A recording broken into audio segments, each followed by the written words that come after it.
Welcome to Drop the Story.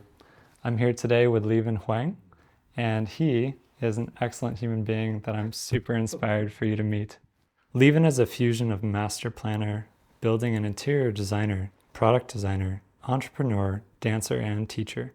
He has helped guide folks from all over the world in their transformation and growth, supporting them in cultivating their vitality, leadership, and relationship skills, navigating the challenges in their lives, and using those challenges as fuel for growth. Oh, thank you for that, Jared. It's wonderful to be here with you today. Definitely. And I'm inspired by you, Leiven, for multiple reasons.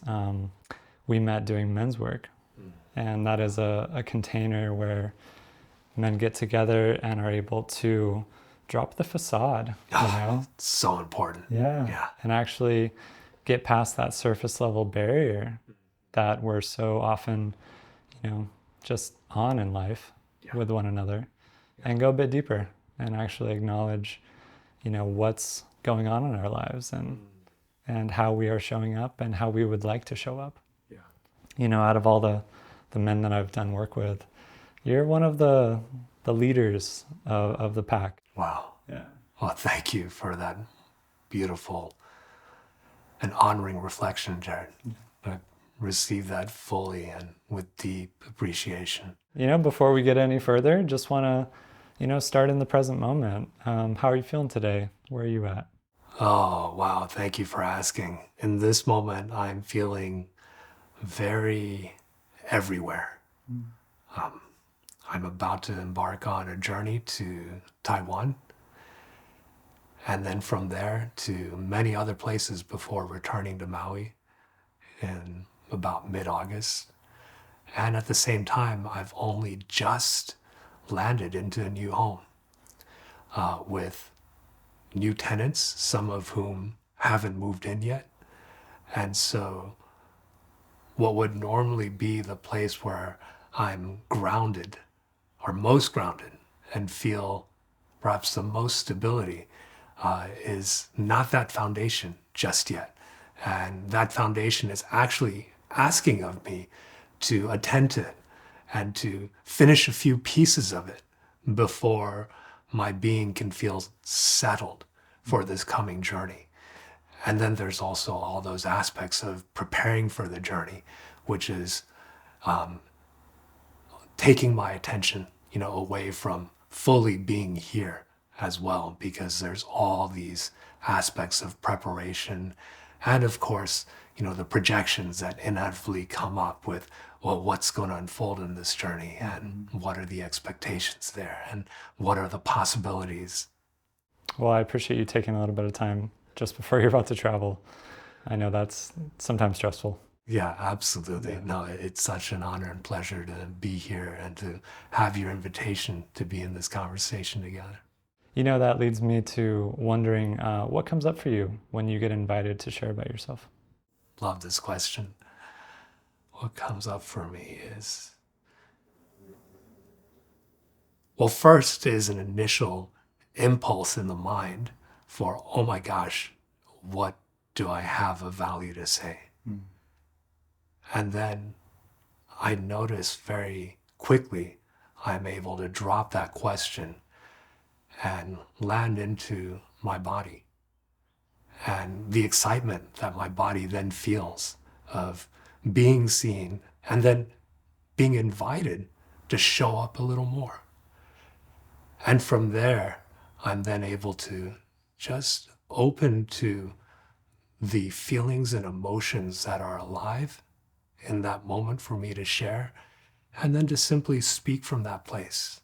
Yeah, but that initial hit of nervousness. Yeah, absolutely. Isn't that funny? Yeah. Even amongst friends. Exactly. Yeah. Exactly. Yeah. Yeah, that's basically one of the pillars of this show, I would say, is, what is that? What is that self-doubt? Yeah. Well, and I appreciate your exploration into this.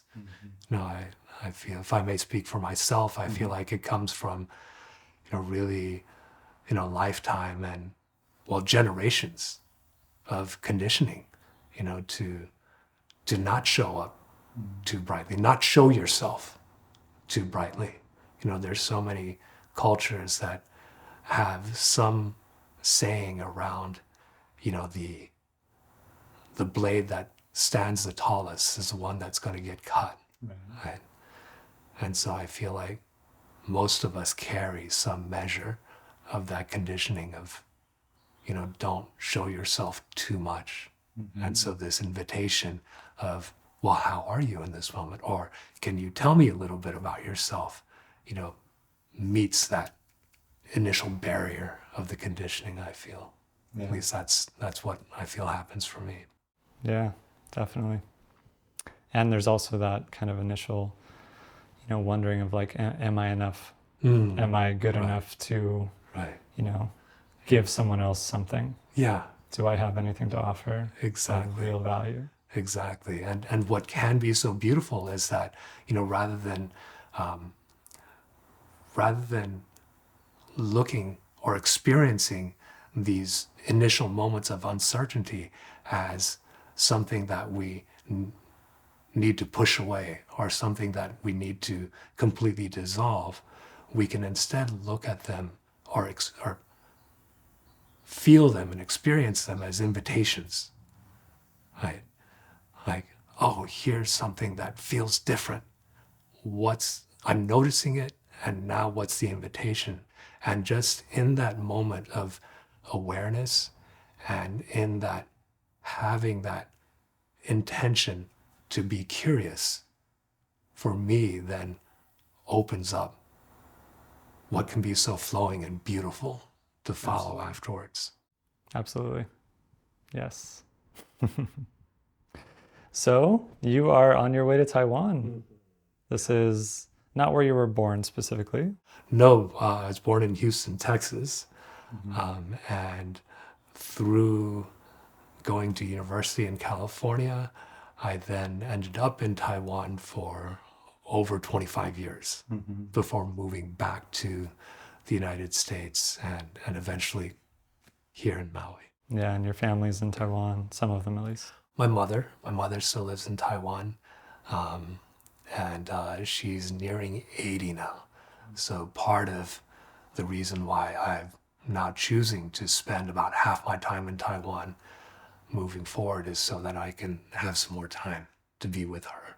Yeah, reintegrate the family. Absolutely. After going off on our own journeys and coming back and bringing home all that we've learned and acquired back to the village, right? Yeah, absolutely. And also, my heart just misses her, and she's fortunately in quite good health now. There's some physical, I guess, structural challenges that she's facing, but, her energy, her vibrancy, has actually improved in the last half year through those structural challenges. And so even though it's not as if there's a fear that she might be gone soon, my heart does feel the limits of her time here in this world. And so my heart very much wants to be spending more of that time with her. Yeah, it really gives perspective, right? Oh, absolutely. Yes, because just as you were saying, when we're there together in those transitions, we learn so much through those processes of shifting and how things change and how, our beings change, both physically and internally. And then when we get to be in those changes together, there's so much more that we get to be nourished by if we're open to that. Yes. So growing up in Texas, what was that like for you? I feel like I was very muffled. There was a lot of conditioning by my parents for me to not speak, to not be heard, especially in moments where there wasn't agreement in the family field. Especially then my voice was, then I was told that my voice was not wanted, was not welcome. And so I feel like that conditioned a lot of just, self-censorship. It wasn't always the muffling coming from the authorities in my life. It became one that I started to impose on myself. Isn't that fascinating how that works? Yeah. And Yeah. it's so hard to unlearn. Those family and childhood conditionings are so amazingly deep. You know, I was just thinking of another one the other day as I was cleaning a pot that I had just cooked some rice in. And I noticed how I was being very insistent about making sure I got every last grain of rice out of that pot. And, you know, I catch myself with this like very strong intention often when I'm eating or when I'm cooking. And I can always trace it back to the dinner table conditioning that I received from my mother. No, and it was a very funny one. It was that for each grain of rice that you leave in your rice bowl when you're finished, your spouse will have one pockmark on his or her face. And yes, it's absolutely absurd. What a ridiculous curse to put on another human being for my lack of responsibility for finishing my food, right? And so, you know, there wasn't a single moment that I ever believed that.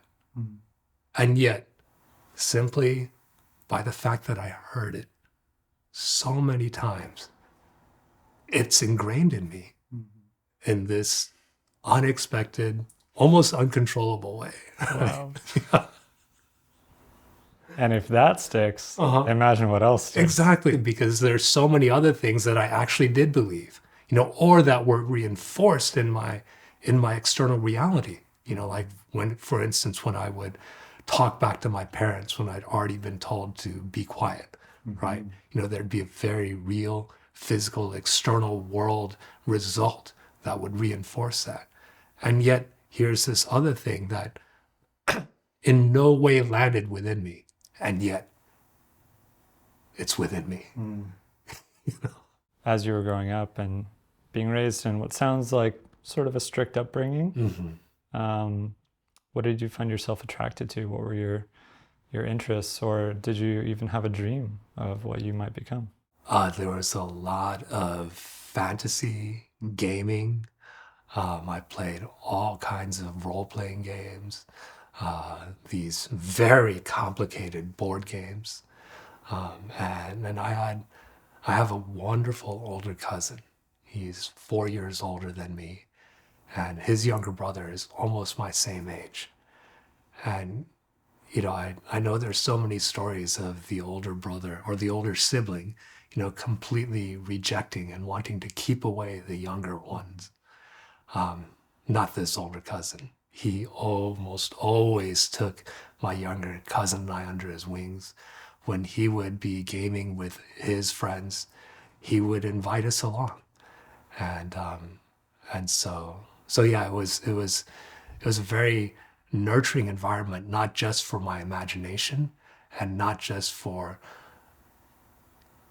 you know, I didn't experience it this way at the time, but as I reflect back, it was almost an opportunity to escape from the confines, from the muffling, you know, of my regular everyday life. Yeah, because someone invited you into their world Exactly. and supported you and wanted to see you thrive. Yeah. Yeah. And then I also got to just, you know, be in this environment of these, you know, older boys who were all, you know, so smart and so sharp and so brilliant, and just kind of soak up, you know, the inspiration from, you know, just how much more experienced and knowledgeable they seem to me. Mentorship. Yeah, exactly. Not in a traditional way, maybe. Right, yes, but even so. there's definitely that structure there. Absolutely. As you were growing up, were there any strong role models or mentors that really stood out for you? I would refer to him as my god brother. And he was, I think, 6 years older than me. And when I started playing basketball, he was already, you know, quite an accomplished athlete. And he would, you know, take me all around to play with him as well. And I feel like both of them modeled for me how I would in turn care for my younger cousins as well. I had younger cousins on the other side of the family who were about 6 to 10 years younger than I was, and just following the model that my older cousin and older godbrother, the care and the attention that they showed to me, I was in turn able to also offer that.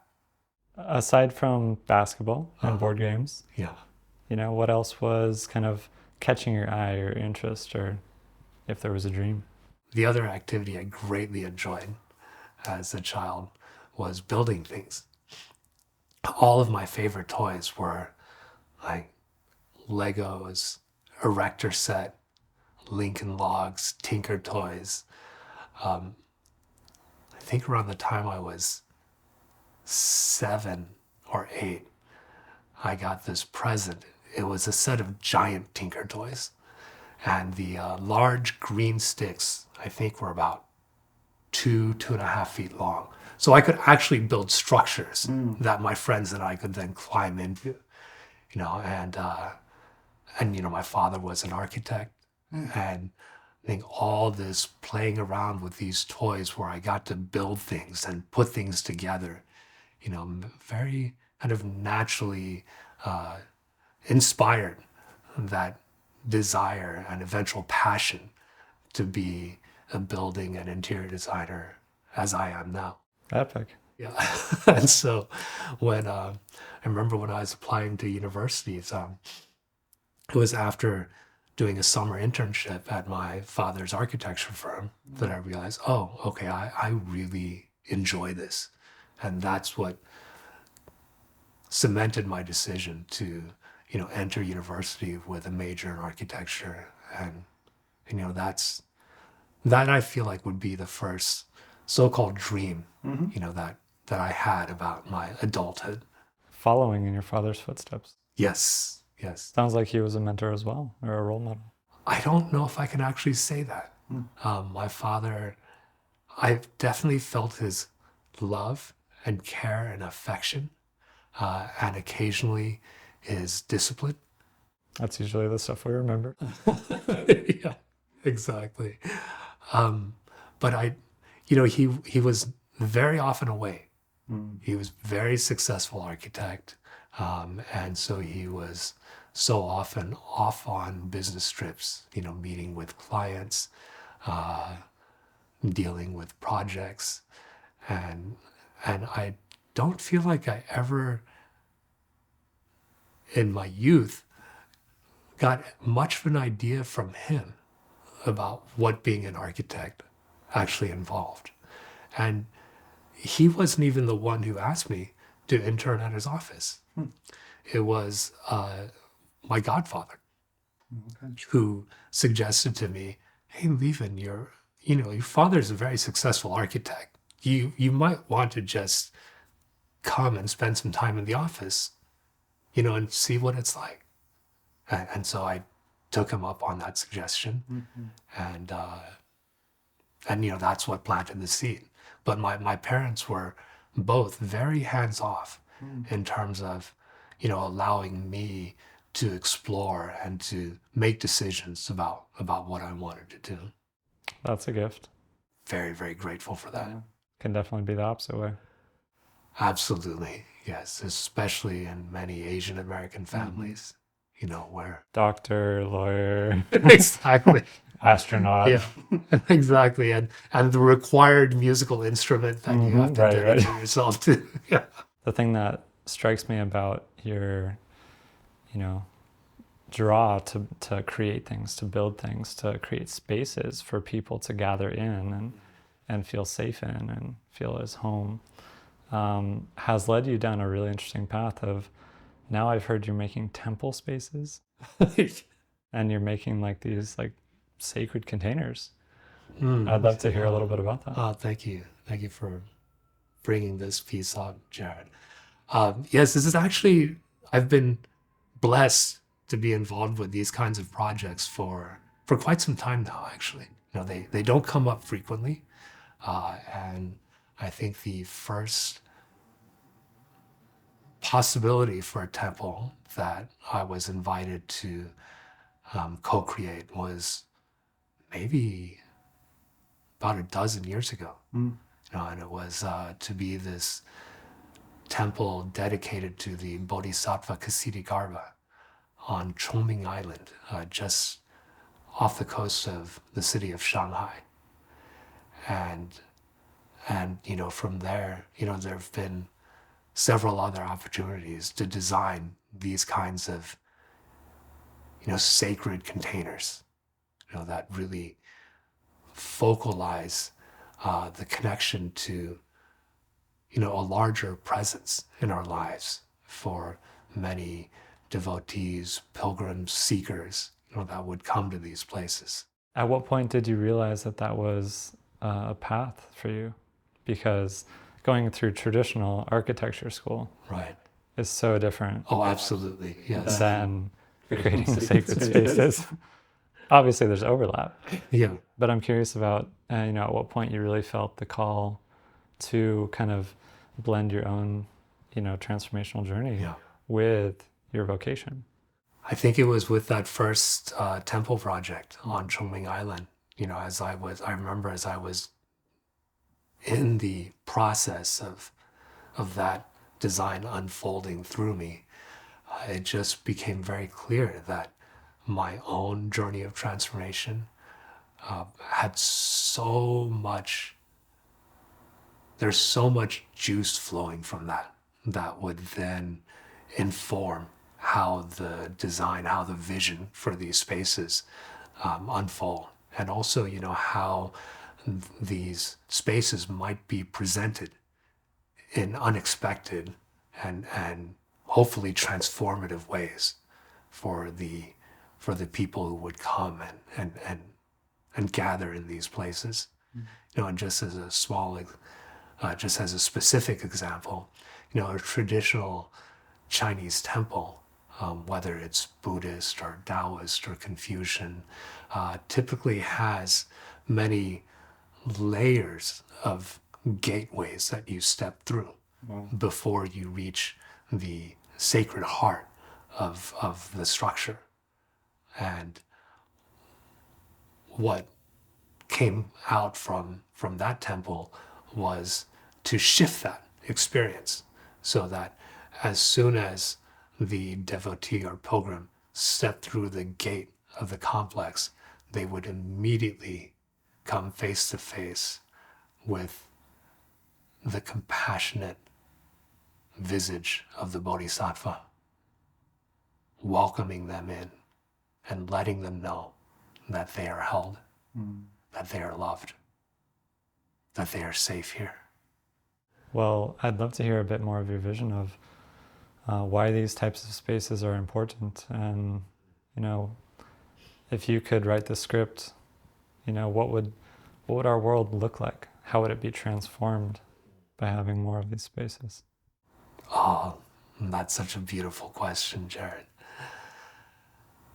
Well, I feel like the space that you've created here is actually a wonderful example of why I feel these types of, as we call them, sacred spaces are so important, because, in actuality, I've come to experience that any space that we put our heart and our intention into honoring becomes a sacred space.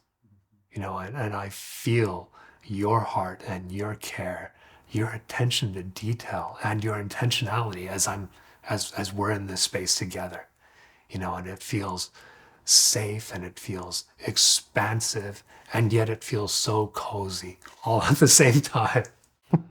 Mission accomplished. Absolutely. That is the practice of attending to any space that I get to be involved with, whether it's my home, or whether it's a simple project like a home for a client or a dear friend, right? There's all these opportunities for that sacredness, for creating a more intimate and a more expanded experience of what might happen in these spaces. And I feel like when those opportunities are opened, then our beings, our bodies feel that. Mm. And then we're allowed to feel more settled while feeling more open and feeling more connected all at the same time. I can attest to that.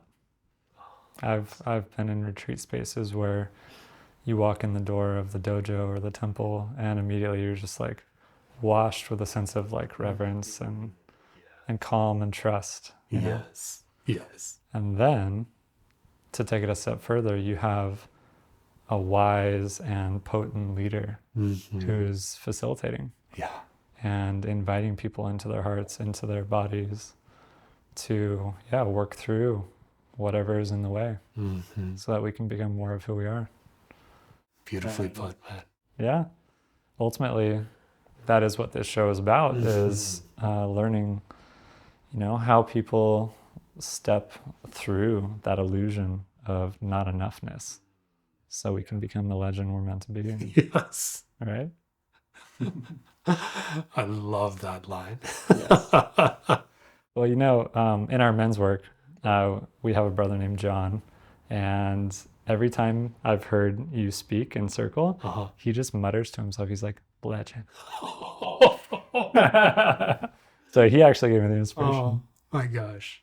Oh, that's so beautiful. It's funny how all the little, connection points happen. But and I'd appreciate that so deeply because that man is such a fireball. Oh, yeah. He is such an inspiration. Oh my gosh. We're not trying to be egotistical here and claim that we're legends, Right. in the flesh already. Yeah. And we all have a higher self. Yes. And that potential that we see in ourselves and in each other is what we're calling forward, right? Yeah, exactly. So, when we say legend, it's like, oh, I see you. Yes, exactly. We're calling each other to come forth. Yeah. In ways that we might not otherwise if we weren't there for each other, if we weren't offering these invitations of and celebrations for each other. Yeah, definitely. So I'd love to hear what is it that happens for people when they are stuck in story?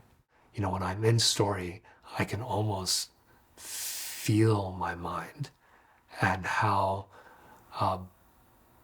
simultaneously constricted and frantic it becomes. And then that, of course, is also similar to what my body then experiences. Right? There's both this constriction of tightening up, as well as, the heart might start to race, and this nervousness might be in my being.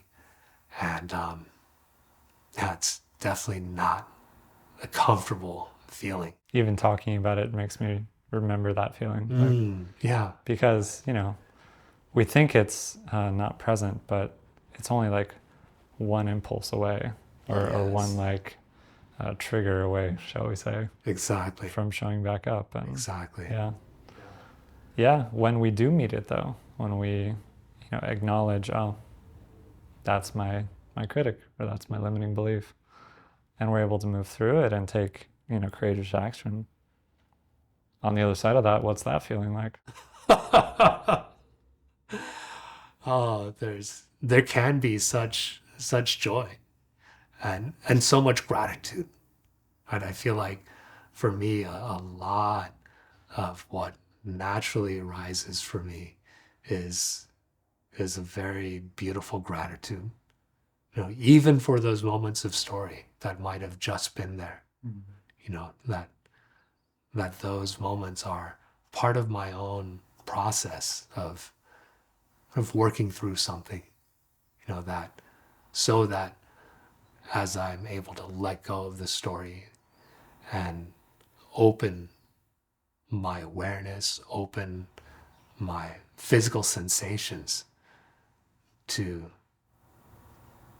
a more flowing and jubilant state, that it actually deepens the gratitude for that state, because I can so clearly know the contrast of what I was experiencing just a few minutes ago. And wow, okay, here I am now, and I know that I am supported. I know that what's unfolding, I have the capacity to be with. I have the capacity to meet. Because you've expanded. Yes. You've Yeah. had this kind of like safe boundary zone that you set up to protect you. Right. And then you've stepped just a little bit beyond it and realized, oh, my world just expanded. That's a great way to put it, my brother. Yeah. And also I've let go of whatever attachments, whatever triggers that I had been gripped by when I was in the state of being in story earlier. Yeah.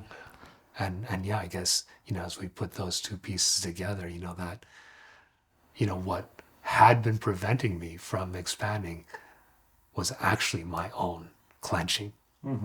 So liberating our full potential is an inside job. Yes. Yeah. And it's our own decision to let go. Right? Yeah. The gift that we're able to give ourselves and also to be in service to others, the gift we give to others, is so immense that it is so worth it. Oh, absolutely. Yeah. So I really want to honor you for, doing all the work you've done over the years. And, Thank you. Your presence speaks volumes. You don't have to list your accolades. You know what I mean? When you come across someone who is on that path, yeah, it just shows. So thank you for that. Absolutely, my brother. Yeah. Yeah, and thank you for reflecting that so beautifully. Of course. What does it mean to you in your life to work towards being a legend, work towards leaving a legacy? What would you like your legacy to be? Oh my gosh. No pressure. Yeah. What feels most meaningful in this moment is simply the ways that I've touched the hearts of all those that I'm blessed to be able to engage with and be in connection with. However that might be, we're all connected. We're all in relationship with each other. We all carry a little part of each other. And if the part of me that might be carried by others can be a source of love and support, light, inspiration, nourishment for them in whatever ways, that's how I would love for my legacy to be. I feel like the vision that I would love to see is one in which we can all support each other in opening ourselves as fully as we can to these deep and potent and impactful connections and interweavings that we can form with each other. Yeah. And we can do that individually, and we can do that in community. Absolutely. In relationship. We need to do it in both. Yes. Right? We all need our own time to integrate and to process the engagements that we have with the world outside, and then we also,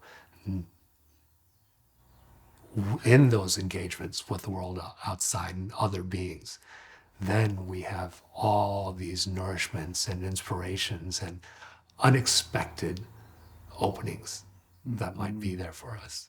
Yeah. And what I'm inspired by the vision of is, if we do have more temples, if we do have more leaders in the world who are calling people forward and, asking us to devote ourselves to the work you just described.